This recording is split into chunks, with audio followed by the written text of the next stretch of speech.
For as long as I live and as long as I live, I will never not think about you. और इस कहानी की शुरुआत में हमारी फीमेल लीड बोलती है, अरे वाह! कितनी चमकती हुई ड्रेसेस हैं और एक बॉल जहाँ पर कुछ भी हो सकता है। और जिन लोगों ने ये सीन कंप्लीट किया वो थे एक डैशिंग मेल लीड और एक स्टनिंग फीमेल लीड। मोबाइल पर देखते हुए वो सोच रही थी, अगर सच में ऐसा सब होता तो रियल लाइफ में। बस मैं यही सब इमेजिन कर रही थी। मगर ये क्या हो गया? और कोई चिल्ला रहा है और दोनों मेट्स लोग पीछे मुड़कर देखने लगती है, किसी दरवाजे से आवाज़ आ रही है। मैं यहाँ क्या कर रही हूँ? मुझे अच्छे से याद है कि मुझे यूनिवर्सिटी का एक्सेप्टेंस लेटर मिला था और मैं अपने कमरे में लेटी हुई थी और तभी मैंने सोचा कि कितना अच्छा होता, मगर मैं यहाँ पर कैसे आ गई? और ये चेहरा, तभी हम देखते कमरे में कोई आता है और वो बोलती है, क्या तुम अभी तक तैयार हो रही हो? चलो, कोई बदलने वाला नहीं है, चलो ऐसे ही चलो। तब वो बोलती है, चलना है? हम कहाँ जा रहे हैं? तब वो बोलती है, कहाँ जा रहे हैं? हम कॉन्ट्रैक्ट साइन करने वाले रॉयल नाइट्स के साथ में। नाइट्स यहाँ पर जो मतलब लड़ाकू लोग रहते हैं, यानी जो लड़ते हैं कंट्री की तरफ से। और मुझे लगता है यहाँ का आर्ट बहुत ज़्यादा ब्यूटीफुल है, आप देख ही सकते हैं। और जो आप फीमेल लीड को देखेंगे तो वाओ, कितना अच्छा बनाया गया ना, आप सोचते रह जाएंगे। लूरिया, और देखिए कितनी प्यारी लग रही है, कितनी प्यारी, मुझे बहुत ज़्यादा पसंद आया। उसका ड्रेस भी कितना सुंदर है। और तब वो सोचने लगती है हमारी फीमेल लीड लूरिया कि हाँ, सच में ऐसा ही हो गया है, मैं नॉवल में आ गई हूँ। लूरिया एरलेल, एक साइड कैरेक्टर। और ये लड़की, ये इलियान है। और यहाँ पर इलियान बोलती है, अगर हम लकी निकले ना तो हमें योर हाइनेस क्राउन प्रिंस भी दिख सकते हैं जंग के मैदान में, जैसे वो लड़ते वैसे लड़ते हुए। सब कहते वो बहुत ज़्यादा हैंडसम है, अगर वो मेरा फ्यूचर पार्टनर बनेगा तो होना ही चाहिए ना। और जब वो मुझे देखेंगे वो ज़रूर ही प्यार में मेरे पड़ जाएंगे। और ये लड़की इलियान, ये क्राउन प्रिंस के प्यार में पड़ जाती है और उसका हर जगह पीछा करने लगती है और उसे मार दिया जाता है इसी गलती के लिए। और मुझे भी, लूडिया को भी, यानी क्योंकि उसने मदद की उसकी स्टॉकिंग करने में। और प्लॉट के हिसाब से वो इसे लेकर जाने लगती है और बोलती है, चलो चलो, ट्रेनिंग ग्राउंड में हमें क्या पता देखने मिल जाए। तब लूडिया बोलती है कि रुको, मुझे लगता है मुझे कुछ सोच लेना चाहिए। तब वो बोलती है, लेकिन सोचने के लिए है ही क्या? और यहाँ वो सोचती है, सीरियसली ये सब हो रहा है? मैं यहाँ पर 1 सेकंड पहले तो आई हूँ। और वो लोग कहीं पर आ चुके हैं और जो यहाँ पर खड़ा हुआ इंसान है वो बोलता है, वेलकम लेडी इलियान और लेडी लूडिया। और हमारी बेचारी लूडिया सोचने लगती है कि मुझे अंत में यहाँ पर आना ही पड़ा। मैंने कितनी कोशिश की, मंत्र पढ़े, तंत्र पढ़े, लेकिन कुछ भी काम नहीं किया और मुझे आना पड़ा। और वो फिर से प्रे करने लग जाती है, क्या ये मेरी तकदीर का इशारा है कि मुझे ये डेथ उसे लेना ही पड़ेगा? कुछ अगर अच्छी चीज़ हुई भी है तो बस यही है कि मुझे स्टोरी का प्लॉट पता है और मेरे पास लूडिया की सारी यादें भी हैं। क्या पता, कौन जानता है कि मुझे एक तरीका मिल जाए जिससे मैं ज़िंदा रह सकूँ। और वो आदमी उन्हें बोलने लगता है बहुत ज़्यादा लंबा होगा आपका ये ट्रिप। मुझे अलाउ कीजिए प्लीज़, मैं आपको नीचे उतार लूँ लेडी लूडिया। तो वो बोलती है, हाँ, थैंक यू। और वो अपना हाथ आगे बढ़ाती है ये सोचते हुए कि अरे! ऐसा तो मुझे कभी ट्रीट किया ही नहीं गया है। पर हम देखते हैं, इलियान तो कुछ और ही चाहती थी, वो हाथ अपना दे देती है वहाँ पर और उसे बोलती है थैंक यू। तब वो आदमी बोलने लगता है, अरे नहीं, नहीं, नहीं, बिल्कुल नहीं, ऐसी तो कोई बात नहीं। और लूडिया ये सब सिर्फ़ देखते रह जाती है और कुछ नहीं कर पाती है। क्योंकि जो इलियान है वो एकलौती दोस्त है लूडिया की। और वो लोग बातें करने लगते हैं, क्या ट्रेनिंग सेंटर यहाँ से बहुत दूर है? मैंने सुना है कि हिज़ हाइनेस यहाँ पर अक्सर आया करते हैं, तो क्या ऐसा हो सकता है कि हम लोग वो उनसे मिलें वहाँ पर? यहाँ पर इलियान ये सब कुछ उससे पूछने लग जाती है और लूडिया सोच रही है, ट्रेनिंग ग्राउंड, हाँ। ये मुझे बुरा क्यों लग रहा है सुनकर। अगर मैं अच्छे से याद करूँ तो इलियान ने क्राउन प्रिंस को यहाँ पर ही देखा था। और क्राउन प्रिंस तो नहीं, लेकिन इलियान उनके ज़रूर प्यार में पड़ गई थी। लव एट फर्स्ट साइट हो गया था उसे। उसकी आंखें चकाचौंध हो जाती है योर हाइनेस को देखकर। और एक बार वो उसके प्यार में पड़ गई तो वो हर जगह उसका पीछा करने लग जाती है, ये सोचकर कि वो किसी दिन उसे अपना बना लेगी। और वो इंसान बोलता है कि वो इतना दूर नहीं है, मैं आप लोगों को दिखा सकता हूँ, आइए। तब जो इलियान है वो पूछती है, सच में तुम्हें इतना करने की ज़रूरत नहीं है। और लूडिया भी सोच लेती है, अगर मैंने इसे नहीं रोका तो मैं मार ही जाऊंगी। और वह ज़ोर से चिल्लाती है, नहीं, थैंक यू आपने जब मुझे बताया, लेकिन आज हम लोग यहाँ पर नज़ारे देखने नहीं आए हैं। मुझे माफ़ कर दो इलियान, वो अपने मन में सोचती है। मैं ज़िंदा रहना चाहती हूँ। और वो इलियान का हाथ पकड़ी खींचने लगती है और बोलती है, हम लोग जल्दी आ गए तो क्या हम लोग डॉक्यूमेंट्स को रिव्यू कर लें। और वो सोचने लगती है, क्या पता ये लोग दोनों मिले ही ना तो मुझे मरना ही ना पड़े। पर इलियान उसका हाथ झटक लेती है और हाथ छुड़ा कर बोलती है, रुक जाओ। और लूरिया उसे देखते ही रह जाती बस। और तभी वो बोलती है, इलियान लेफ्टिनेंट। तब वो बोलता है, हाँ, हमें थोड़ी देर बात करनी है, बस हम दोनों ही। और तभी जो लूरिया पूछने लगती है, जब वो लोग अकेले में आ जाते हैं, तो तुम क्या कहना चाहती हो इलियान मुझे। और इलियान बोलती है, हे, क्या तुम्हें मुझसे कोई प्रॉब्लम है या कुछ और। क्या तुम इसलिए गुस्सा हो कि मैंने तुम्हें कॉन्ट्रैक्ट बनाने के लिए अकेले कहा, लेकिन ये हमेशा से तुम्हारा ही जॉब रहा है, याद है ना तुम्हें। तुम हमेशा सोचती हो और मैं लीड लेती हूँ, हम लोग दोस्त हैं। तो तुम्हें मुझे हमेशा चीयर अप करना है पीछे से और मेरे साथ रहना है। और वह हमेशा से कहानी में ये सब यूज़ करते आई है, इमोशनल से वर्ड कहना या फिर कोई और तरीका आजमाना जिससे वो लूरिया को अपने आप कंट्रोल कर सके। और बेचारी लूरिया उसके जाल में हर बार फंस जाती थी, मगर इस बार। और तब वो बोलती है, मैं तुम्हारी मदद करूँगी ज़रूर, जैसा कि तुमने कहा हम दोस्त हैं। और वो अपने मन में सोचती कि मैं लूरिया नहीं हूँ, और इस बार मैं खुद को बचा कर रहूँगी और मैं इसे ही बचा कर रहूँगी। मगर इसका मतलब ये नहीं कि मैं ये जो कह रही है मैं उसकी बातें सारी सुनती जाऊँ। ऐसे मैं कर भी क्या सकती हूँ, पहले तो मुझे यहाँ पर रहने के लिए थोड़ी चीज़ें सीखनी पड़ेगी, यूज़ टू होना पड़ेगा। चलो ठीक है, आज के दिन बस ज़िंदा रहना सीखते हैं, बात की बात में देखेंगे। और वो जाती ही रहती है कि वो किसी से टकरा जाती है। और तभी वो लड़का बोलता है, मुझे माफ़ कर दो, मैंने तुम्हें देखा नहीं वहाँ पर, क्या तुम ठीक हो।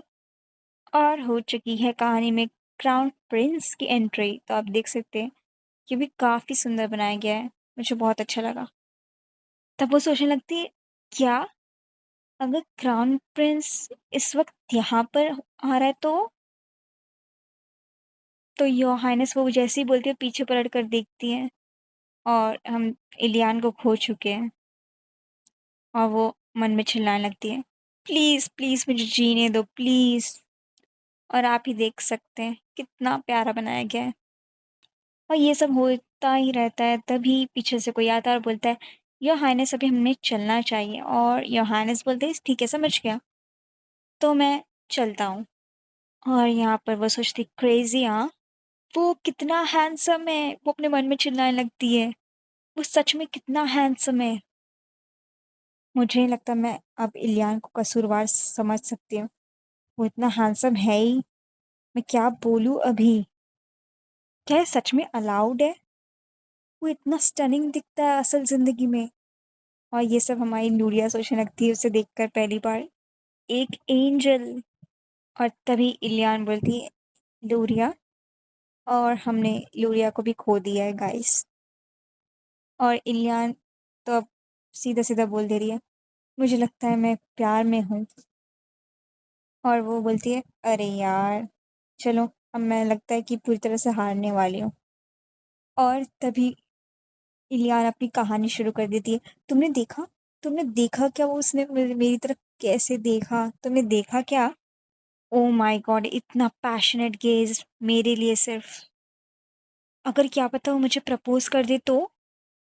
तब लूलिया बोलती है, ऐसा बिल्कुल नहीं हो सकता। तब वो बोलती है, अरे लेकिन मैं हो जाऊंगी ना रॉयल फैमिली में तो भी मैं तुम्हें भूलूंगी नहीं, मैं याद रखूंगी तुम्हें, और मैं योर हाइनेस से कह दूंगी कि वो तुम्हारे लिए भी एक अच्छा पति ढूंढ ले, कैसा रहेगा? तब लूरिया बोलती, नहीं, पहले सुनो तो मैं क्या कह रही हूँ। लेकिन वो उसके हाथ पकड़ लेती और बोलती, लूरिया, तुम मेरी मदद करोगी ना क्राउन प्रिंस से मेरी शादी करवाने में? और वो बोलती है मन में कि लगता है इससे कोई मुझे होप नहीं रखनी चाहिए, ये होपलेस है। और यहाँ पर वो लोग आ चुके हैं और बातें हो रही हैं यहाँ पर कि ये कितना फ्लैशी उसने कपड़े पहने हैं। क्या ये कॉन्ट्रैक्ट बनाने आई है कि क्या करने आई है, शादी वादी में आई है? हाँ लेडी इलियान। और तभी लूरिया को भी याद आता है, अरे हाँ हम लोग तो यहाँ पे कॉन्ट्रैक्ट बनाने आए थे। अच्छा तो याद करते कि पहले स्टोरी में हुआ क्या था। और हम देखते हैं स्टोरी में हुआ था ये कि इलियान गुस्से से लेकर दिए कि उनकी हिम्मत कैसे हुई, उन्होंने मेरे आउटफिट को घटिया कहा, ऐसा प्रिटेंड करती है कभी कॉन्ट्रैक्ट कोई था ही नहीं। और इलियान ने डील तोड़ दी थी, और आज भी अगर वो डील टूट गई तो कोई नई बात नहीं होगी, क्योंकि ओरिजिनल प्लॉट में भी यही हुआ था। मगर फिर भी और आज भी वही होता है। इलियान बोलती है, तुम्हारी हिम्मत कैसे हुई कि तुमने मेरे आउटफिट के बारे में ये कहा, ये समझ लो कि कॉन्ट्रैक्ट खत्म। तब लुडिया बोलती है, मैं सिंसियरली आपसे माफ़ी मांगती हूँ, ये जो मेरी दोस्त है ये एंगेजमेंट पार्टी अटेंड करने वाली है शाम में, इसलिए इसने ऐसे कपड़े पहन रखे हैं। और ये देखकर आप कि हमारे कपड़े कैसे, प्लीज़ हमारी डील को ऐसा हल्का फुल्का मत लीजिए, हम यहाँ पे सच में डील करने आए हैं, और हम और देना चाहते हैं आपके नाइट्स को। और यहाँ पे कि एक मेटल की बात होती है, आयरन और ऐसा कुछ सुना होगा आपने, वैसा कुछ। और हाँ, हमारा किंगडम हमेशा से पीस में रहता हुआ आ रहा है, लेकिन अब जब वक्त ऐसे है तो मुझे लगता है कि हमें हाई क्वालिटी की चीज़ें बनानी चाहिए, ताकि हमारे नाइट्स भी सेफ रहे और देश भी। और हम आपको अच्छा क्वालिटी का और देंगे, तो आप प्लीज़ हमारे कॉन्ट्रैक्ट को कंसिडर कीजिए प्लीज़। और वो सोचने लगती है, अरे नहीं ये तो बहुत ज़्यादा बुरा हो रहा है, नोबल्स तो कभी झुकते ही नहीं है, अब मैं क्या करूं, ये मुझे झुकने के बाद क्यों याद आ रहा है। और तभी वो आदमी बोलता है कि अपने सर को ऊंचा कर लो, तो मुझे शर्मिंदा कर रही हो, और तुम्हारा नाम क्या है? तब वो अपना नाम उससे बताती है, तब वो बोलता है, अच्छा ऐसी बात है, चलो बैठ जाओ, हमने ऑलरेडी कॉन्ट्रैक्ट की सारी डिटेल्स डिस्कस कर ली हैं, बस एक चीज़ बची है, वो है साइन करना।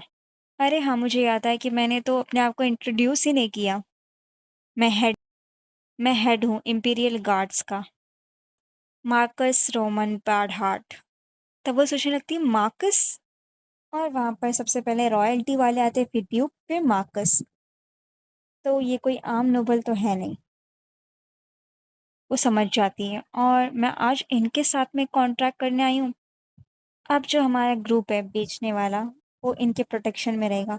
क्या इसी वजह से इलियान ने कुछ कहा नहीं, और वो इलियान की तरफ देखने लगती है।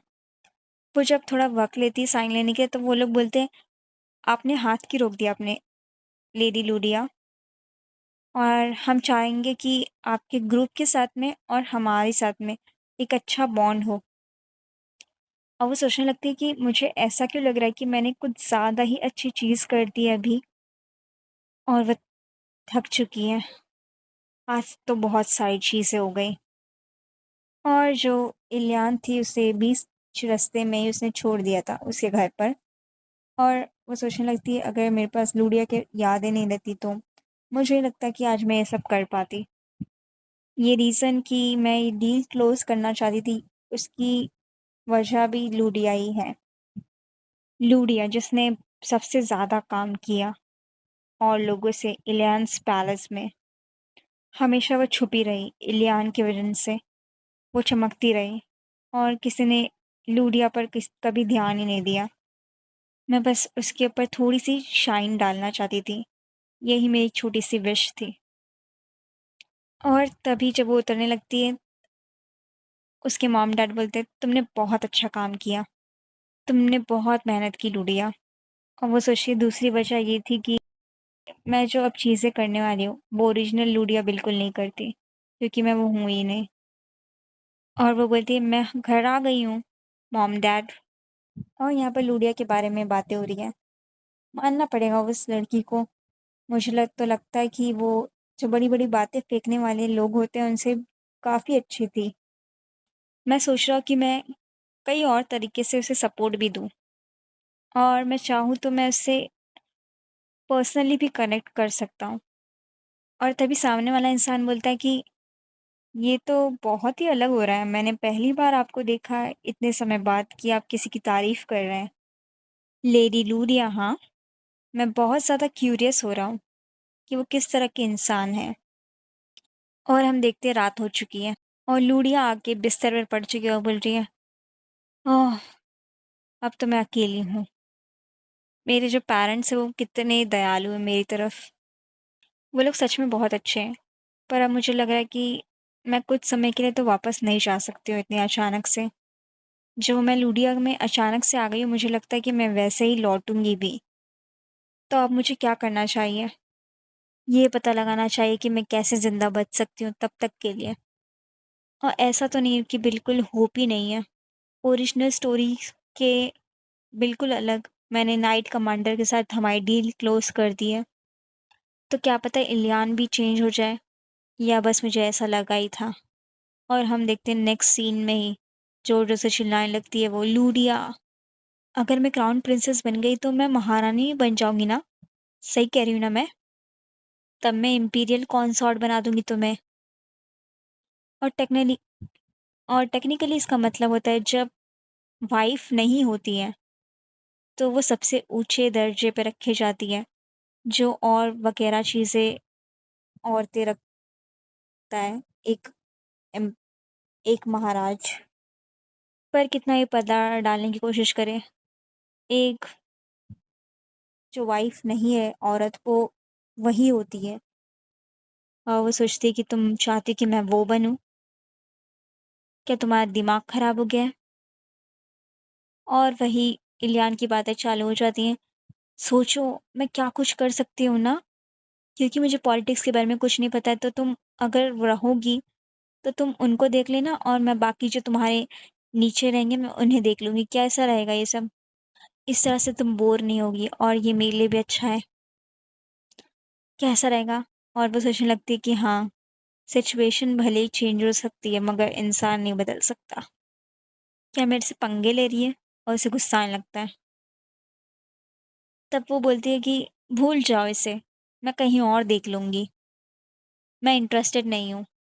और अच्छा है इसकी वजह से एक चीज़ तो क्लियर हो गई है कि सिर्फ़ इलियान ही मेरे बीच में नहीं है, रास्ते में खड़ी हुई। वो सारी बातें सोचने लगती है और वो उसे एक इन्विटेशन दिखाते हुए बोलती है कि क्या तुम्हें भी मिला है एंगेजमेंट पार्टी के लिए आशंस हाउस में? तब वो बोलती है हाँ, मुझे मिला है और मैंने तो ये भी कह दिया कि मैं जाऊँगी।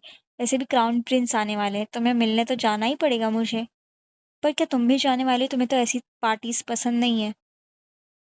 हाँ, मुझे पसंद नहीं है मगर मैंने अपना माइंड चेंज कर दिया है। और वो सोचने लगती है कि जो याशरन्स हाउस में होने वाला एंगेजमेंट पार्टी वो 2 दिन तक चलेगा। पहले दिन पहले बेटी की शादी का होगा एंगेजमेंट और फिर दूसरे दिन मास्कर पार्टी होगा, जहाँ मास्क लगाकर सभी लोग अपनी पहचान छुपाते हैं। तो चांसेस बहुत ज़्यादा है कि क्राउन प्रिंस यहाँ पर आएँगे और हम उसी एंगेजमेंट पार्टी के मास्कट पार्टी में पहुँच चुके हैं। क्योंकि इनका बड़ा बेटा और जो क्राउन प्रिंस है वो लोग साथ-साथ पड़े हैं एक ही जगह पर। And I like the outfit मस्त है, देख सकते हैं आप। तभी उसकी नज़र जाती है एलियान पर और वो सोचने लगती है कि सच कहूँ तो मुझे इसके साथ रिश्ते अभी के अभी तोड़ देने हैं। बट अनफॉर्च्युनेटली हमारी दोनों की फैमिली बिज़नेस में मिली हुई है साथ में, तो इतना आसानी से करना इसे बहुत मुश्किल है। मुझे प्लान चाहिए कोई एक। बाय द वे यहाँ पे क्राउन प्रिंस अभी आए नहीं है ना और वो यहाँ-वहाँ देखने लगती है। मैं श्योर नहीं हूँ क्योंकि सारे लोगों ने मास्क पहन रखे हैं और अभी-अभी मुझे लग रहा है कि मुझे रियलाइज़ हुआ है, मैंने कभी शराब पी ही नहीं है। ऐसा लगता है कि क्राउन प्रिंस अभी आए नहीं है तो चलो थोड़ी ताज़ी हवाएँ खा के आती हूँ। और किसी लड़के को दिखाया जाता है, पता नहीं कौन है। वो बाहर आकर बैठ गई है और सोचती है कि अल्कोहल तो बहुत ज़्यादा था उस ड्रिंक में, जितना मैंने सोचा था। तब कोई आकर बोलता है कि ऐसा लगता है कि बहुत ज़्यादा स्ट्रॉन्ग ड्रिंक दी जा रही है बैंक्वेट में, हाँ? तब वो उठ के खड़ी हो जाती है और वो बोलता है कि मैं तुम्हें डराना नहीं चाहता था। तब वो सोचती काले बाल कहीं क्राउन प्रिंस तो नहीं? लेकिन वो तब बताता है, मेरा नाम डैम्योर है और मैं प्रिंसेस फैमिली का सेकंड बेटा हूँ। मे मेरी जो रूडनेस है उसके लिए मुझे माफ़ कर देना। और वो अपना इंट्रो देती है, मैं विस्काउंट फैमिली की इकलौती बेटी हूँ। और तभी वो उसी डील की बात करने लगता है और बोलता है कि तुम उस जगह पर तो बहुत फ़ेमस हो, लेकिन तुम्हारी जो सोशल लाइफ़ है वो बहुत ज़्यादा मिस्टीरियस है। और वो उसे एक ड्रिंक देता है और वो सोचती है कि वैसे मैं पीना तो नहीं चाहती, मगर मुझे थोड़ी रिस्पेक्ट दिखाने के लिए पीनी ही पड़ेगी। और वो उसकी तरफ देखने लगती है। तभी हम देखते हैं कोई और भी आ रहा है सीन में और वो बोलता है कि मुझे नहीं लगा था कि लोग आज भी वो करते होंगे। ये ड्रग्स तो 2 साल पहले ही बैन हो चुकी है। तो ये सच था कि अभी भी रईस लोगों में ड्रग्स चालू है। और वो लोग दोनों चौंक जाते हैं और इस बार तो वो क्राउन प्रिंस ही है। और वो इंसान चौंक के खड़ा हो जाता है, your highness the crown prince. तब वो सोचती है क्राउन प्रिंस, वैसे तो मैं इसे ढूँढ रही थी। और जब वो गिरने लगती है तो उसे बचा लेता है क्राउन प्रिंस। और वो उसकी आँखों की तरफ देखने लगती है और सोचती है ये तो सच में क्राउन प्रिंस ही है। वो आँखें जो रूबीज़ की तरह चमकती हैं, सच में क्राउन प्रिंस हैं। पहले स्टोरी में बताया गया है कि जो इलियाना वो सब जगह की पार्टी में जाती थी, जहाँ-जहाँ क्राउन प्रिंस जाते थे और कुछ न कुछ वहाँ पे दंगे करके आती थी। हर एक हर एक औरत जो थोड़ी-सी भी इंटरेस्टेड होती थी क्राउन प्रिंस में उसके साथ में, तो मुझे इसे बोल देना चाहिए कि वो सतर्क रहे। तभी क्राउन प्रिंस सोचने लगता है ये लेडी तो क्या ये वही है जिसने टीचर ने बताया था? तब वो बोलती लूडिया कि योर हाइनेस, क्या मैं एक रिक्वेस्ट कर सकती हूँ? वो सोचता है रिक्वेस्ट? और वो कहती है आज रात के लिए तैयार हो जाइए, क्योंकि वो एक नंबर की पागल औरत है। तब क्राउन प्रिंस को शर्म आने लगती है और वो सोचता है कि ये क्या कह रही है कि मैं आज रात तैयार हो जाऊँ, किस चीज़ के लिए?